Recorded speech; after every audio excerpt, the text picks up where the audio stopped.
Hey boys and girls, welcome to another super exciting, outrageous toy review. Today we are taking a look at He-Man from Super7. This is a reaction style He-Man figure from Masters of the Universe.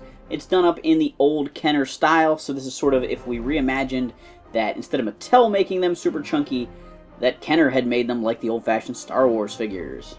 The card back features a really nice painting of He-Man here, and the back of the package shows off the other figures in this wave.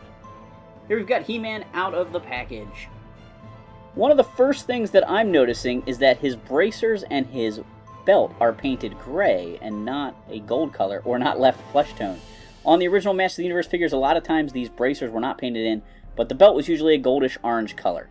There's some other slight color differences too, in the fact that like his furry underpants and furry boots are not quite as red. They're a little more brown. But it's obviously He-Man when you take a look at him right away. This figure definitely looks like He-Man, but the head is not an exact recreation of the vintage figure. It's also not an exact recreation of the Filmation character. It's sort of that true Kenner style where the actor's likeness isn't quite there. You can tell who it's supposed to be, but this figure looks almost as much like Luke Skywalker as it does He-Man.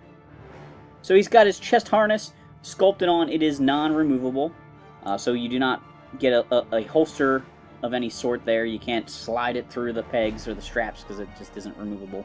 He has 5 points of articulation with the head, the arms, and the legs. He comes with a power sword accessory. Looks pretty good. It's actually maybe a little oversized with how wide this piece is compared to its length. It does have the little finger guard like the vintage power sword. As I mentioned before, you can't peg it on his back or slide it in between his straps or anything like that. That's just not an option there. But I do think he looks pretty cool, and I kind of like having this character in this style. I used to like to combine Star Wars figures and G.I. Joes sometimes.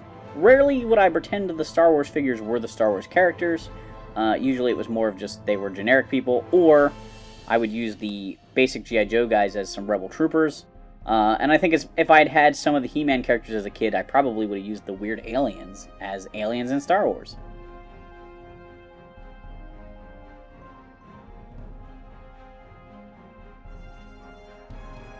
I have the power! Thanks for watching this super exciting, outrageous toy review. Make sure to like, subscribe, and check out our other videos.